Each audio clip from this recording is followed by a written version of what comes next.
Am I the idiot for asking my boyfriend to consider cutting off one of his friends? I, 24, female, have been together with my, 25, male, boyfriend for 2 years now, and we have not had any issues about boundaries or argued at all until recently when I asked him if he would consider cutting off one of his female friends. For context, I am not particularly fussed about who my boyfriend chooses to be friends with, and I am pretty laid back when it comes to him going out and spending time with these friends. It all started around February time when my boyfriend told me he was going to one of his friends' birthday parties and that there were going to be some girls there. He lets me know this beforehand every party. Not because I am controlling, but because I have had bad experiences when it comes to guys. I like going to parties with girls. He wasn't replying back as often as he was before, so I decided to go watch a movie and get an early night because he was enjoying himself. It came at around 5 a.m., and he called me and was extremely apologetic and swearing about everything that he could think of that nothing happened. Once he calmed down, I asked him what happened, and that's when he told me that he went up with one of his friends, let's call her Ella, to a room, and they stayed in the room alone for over an hour talking. He told me he originally went up to make sure she wouldn't throw up because she was drunk, and then ended up having a conversation with her about random stuff. At this point, a bad gut feeling started to kick in and I broke down into tears. I repeatedly asked him if anything happened, and he promised it didn't, so I believed him, and we managed to move on from the incident. A while after the whole incident, I started to notice that she was acting more differently around him, and it felt as though he was hiding something from me. So I asked him if he had anything to tell me, and that's when he let it slip that Ella told him after the incident that my boyfriend was her most favorite person out of all of her friends. As soon as he told me, that same bad gut feeling kicked in again. I asked him why he didn't tell me about what she said, and his excuse was that I would overthink about it because of what had recently happened, which was true. We argued about it that night, but then we moved on from the topic, and it wasn't brought up again until recently when Ella met me properly for the first time in a while, and she completely blanked me and was almost acting like a pick-me-up girl towards my boyfriend. I brought it up to him, and he put it down to her being nervous to meet me again. We all went out for dinner, and she brought up the whole incident between the two at the party, and asked how I was so trusting of my boyfriend because they could have done a lot of things that night together, and he could have lied about it all. When those words left her mouth, my jaw dropped, and that same bad gut feeling came back again. I excused myself from the table, not even daring to look at either of them, and called myself a taxi to get home, texting my boyfriend on the way back that I wasn't feeling well, so went home. He called me numerous times the next couple of days after that, but I declined every single one of them, Ella's words just replaying in my mind. A few days passed and my boyfriend came over to my house.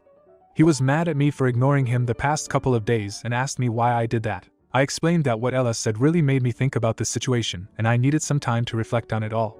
He asked me what it was that she said that made me feel like this, and I explained that it was because of the fact she mentioned that they both could have done anything together, and I wouldn't have known. He assured me that he didn't do anything with her apart from talk, and he didn't know why she even suggested something like that. After a long conversation, we managed to talk things out, but this is where the issue comes in.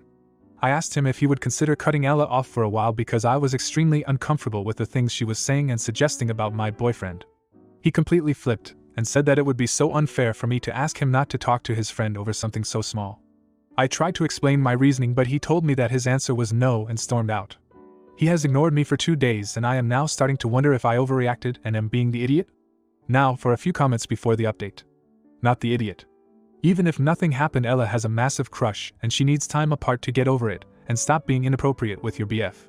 If your BF wants to help her get over him, he'll put distance between them and maybe they can be friends again in a year or a few years. If he doesn't, he's enjoying the attention and tempting fate, if he hasn't already. Comment 2. Not the idiot. I am sorry that I'm not sorry. Your dude is a prick and a liar. If I was dumb enough to put myself in those situations and didn't do anything wrong, and then my friend said that poop, you wouldn't have to ask me to send her on her way. I would have told her exactly what I was thinking about what she said and about her, and we would have walked out together. Bottom line. He is a liar because he wants to keep this chick around for some reason. Embedding the reason is if he tells her to piss off, she is going to out him, and seeing that she is a smidge on the loony spectrum, she will have the proof. He knows it's the right thing to do. There is something putting him in a spot where he can't. Comment 3. Not the idiot. He is most likely cheating already or looking for an excuse to break up so he can be with her instead. Sorry. Now for the update. This has taken me a while to process what has happened the past couple of days, but I felt I owed it to you all to update on what happened since you all helped me a lot with this whole situation. Thank you all for the advice and comments, it truly helped me with my decision.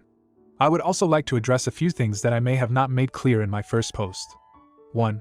The reason he tells me if there are girls at a party that he's at is because I do have serious trust issues, and that led to me feeling worried when he goes to a party, so he told me just to make me feel a bit better. Some people may judge that, but I simply do not care, as he was never forced to tell me anything. He did it on his own just to make sure I wasn't over worrying about it all. 2. The reason I did not respond back to him after what Ella said is because I needed space to process it all, and I did leave this out as I was just trying to fit everything into short paragraphs. I texted him when I got home from the dinner asking for space. I didn't just completely blank him with no explanation. I am sorry that was not made clear. So here's the update. After not talking for a good few days, my boyfriend came around to my place. He told me that we needed to talk about things, and I agreed because I felt as though things were not handled correctly. I asked him to be truthfully honest about the whole situation, and why he flipped out on me for my suggestion of him considering cutting Ella off. He then sat down and told me to listen to his full story before I made any decisions or said anything to him. I agreed and sat down next to him. He told me that the reason he was so upset about me asking him to cut Ella off is because he couldn't. I was confused but let him continue before I was going to say anything.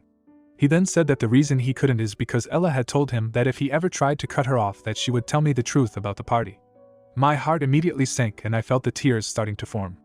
I asked him what she meant by that, and he said that at the party, he did go up to the room alone with her to check she was okay, but after that, they didn't talk like he said they did, they slept together. He then said that he regretted it instantly but couldn't bring himself to tell me because it would shatter me.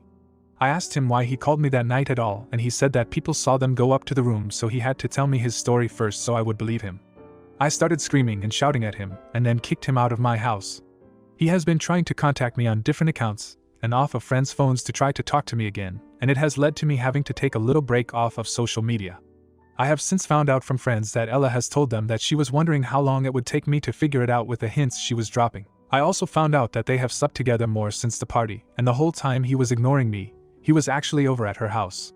Safe to say I will be taking a break from men for a while. Comment 1. You're the idiot. Honestly, it's pretty clear that you were being controlling and paranoid from the start. Your boyfriend had to report to you about girls at parties? Then you just jump to conclusions and demand he cuts off a friend based on a feeling? He had a right to flip out. If anything, you pushed him into this situation with your trust issues and need to control his friendships. People have friends, and sometimes they talk or hang out. It doesn't mean he's cheating. Your overreaction here is probably what caused all this drama in the first place, and now you're playing the victim card. Grow up and learn to trust people or you'll never have a healthy relationship. Comment 2. Ella and your ex are both trash. I bet this is not the first time he cheats, but he's pretty good at getting away with it.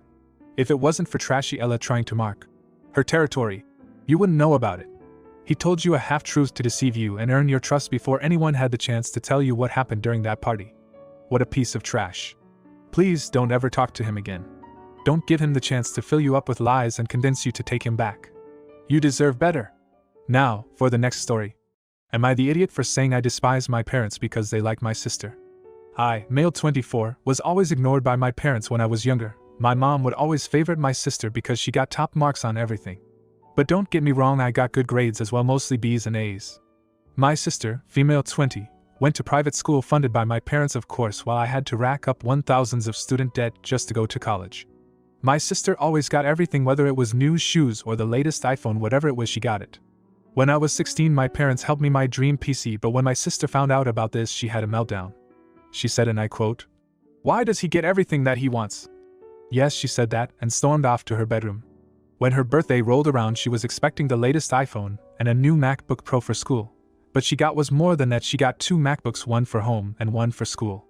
She also got an iPhone 11 Pro Max with 1 terabyte of storage. Which to her, seeing this, she said, "OMG, you got the wrong color." I was shocked, and they went back to the store and got her the right color. I had never gotten anything like that before. But that's just the start. Whenever it was my birthday, she would beg to blow out the candles and open my presents and cut the cake. This was on my 14th birthday.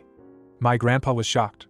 My grandparents are strict on this, so to say they were shocked is an understatement. He then told me to leave the room, and oh my, did my grandparents let them have it. And those are just 2 of the many things that have happened.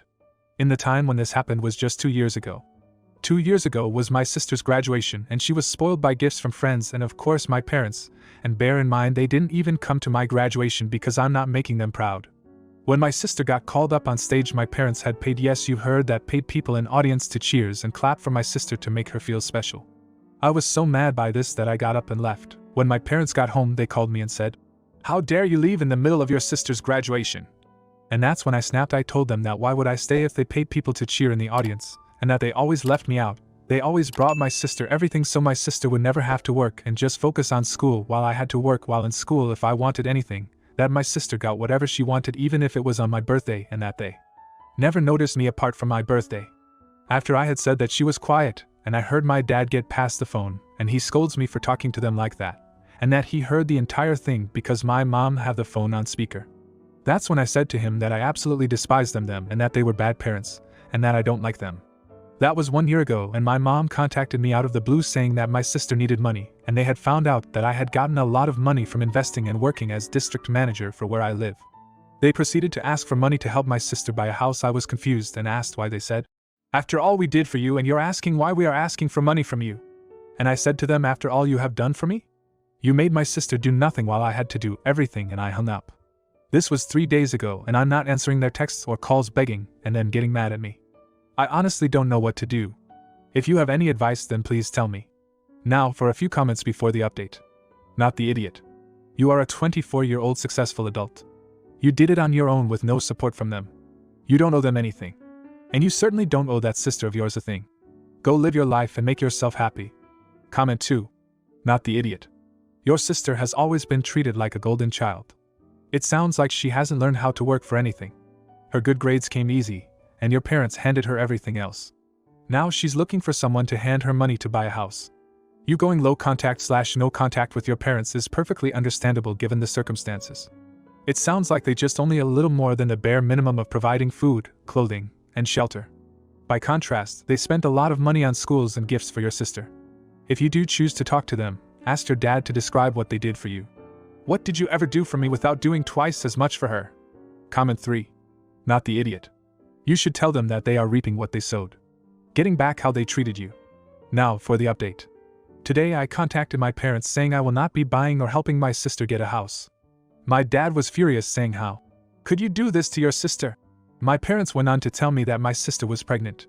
I asked, "Does she have a boyfriend?" They went on to tell me no, and that's why she needed the house. I was confused. And then it clicked.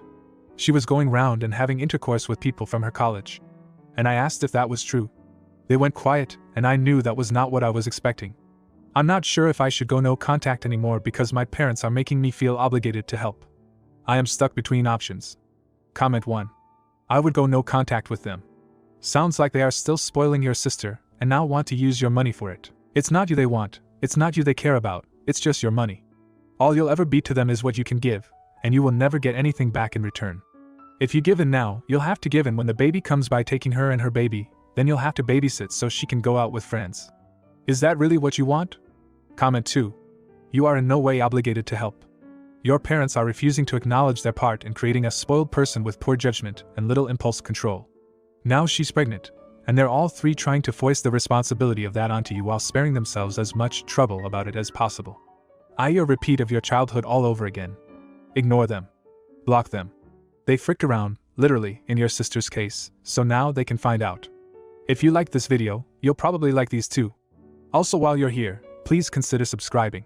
It's your support that keeps this channel alive and allows me to make better and longer videos. Have a great day.